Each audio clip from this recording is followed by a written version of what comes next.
Hello folks, it's Fuji Toast with Rocketpond.com, here to take a look at another game with you. That game is called Jump Out HD. I guess the reason I mention the HD part specifically is because this game is currently, as of August 1st, 2012, free, and I recommend grabbing it right away while it's free because it's a fantastic game. Whatever the price goes back to, honestly, if it was the 5 or 10, I would still say this game is worth it. I know a lot of people probably wouldn't think that, but I'm guessing it'll be $1, maybe 2 or 3 or something like that. I'm not exactly sure, but I recommend it at those prices as well. This game is wonderful. But I got this game free a couple days ago. I really didn't expect it to be good. If I'm completely honest, I thought this game was going to be horrible. I looked at the icon right here, Jump Out HD at the bottom, and it looks poor quality.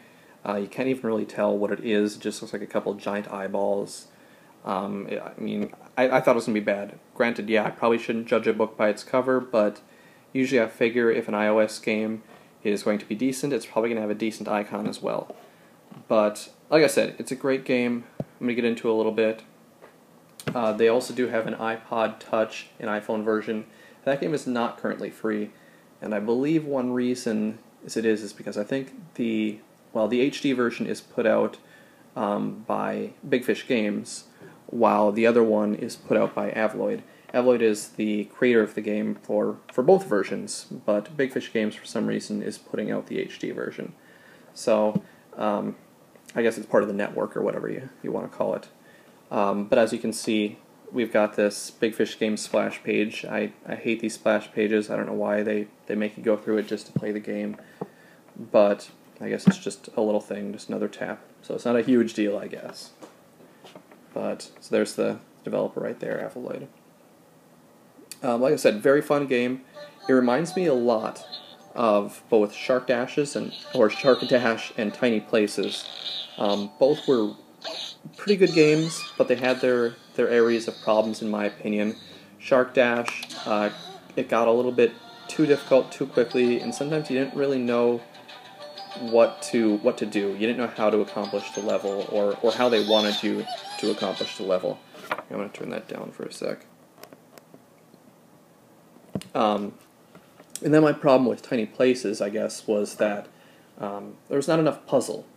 There was, there was some skill involved and stuff like that, but the puzzle was lacking quite a bit. I wanted more, and I even mentioned that in my review.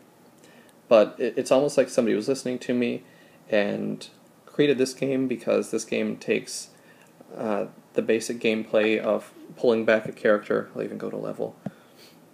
Pulling back a character and launching it through a hole of some sort. So, just like those other games, you pull back on them, try to get the stars, and launch them to the exit. So, very simple. I'll just do another one really quick. Launch the bug, get the stars, go through the hole. So for some reason they will attach to these bottle caps, and that's about it. I don't know why they can't attach to anything else, but that's part of the game, so I'm okay with it.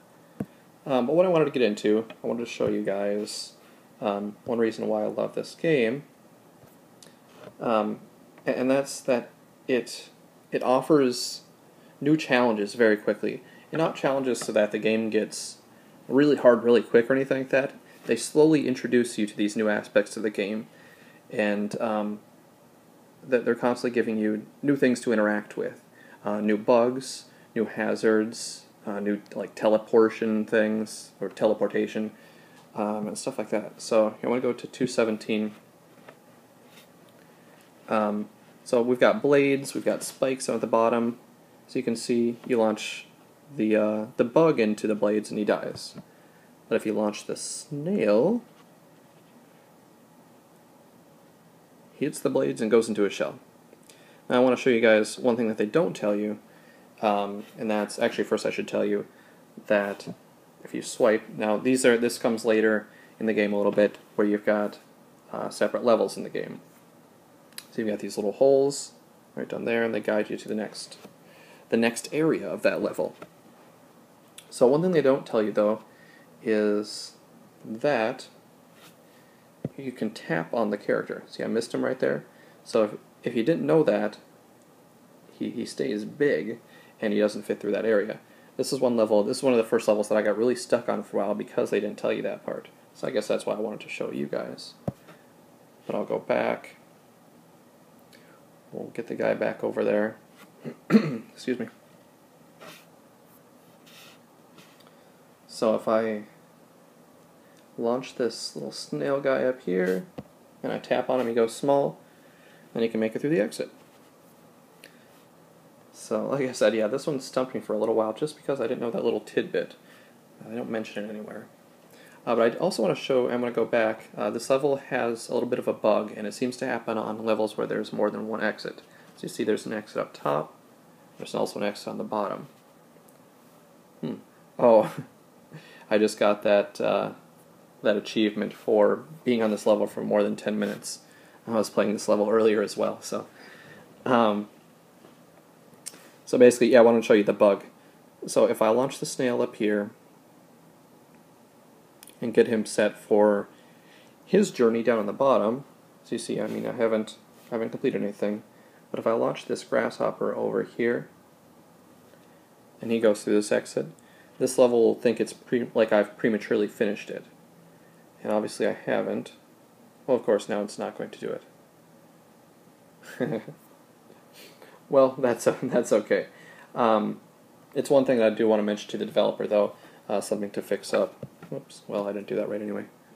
Because a lot of levels of 2 exits are doing that. Just something to make you aware. Excuse me, so if you're playing the game and it's prematurely doing the completed screen for you, just make sure you get the other bug to the other exit first. So, let's see, I want to go to another level to show you another thing that I like about it, and that's 23. So now we're introduced to bumpers. That's what I wanted to show you. So obviously there's a lot of puzzle to the game and trying to figure out how to get places, but there's also a lot of skill. So that's what I like too. So if I launch him at the bumper, he flies back to his thing. But if you hit the bumper wrong, so let's say I'll launch it over this direction, he'll go and die. So obviously you don't want that. So there we go. So I mean, if there's obviously skill needed in the game, so puzzle mixed with skill and timing, because you've also got, oops, see, I'm already going to mess up. He's going to die.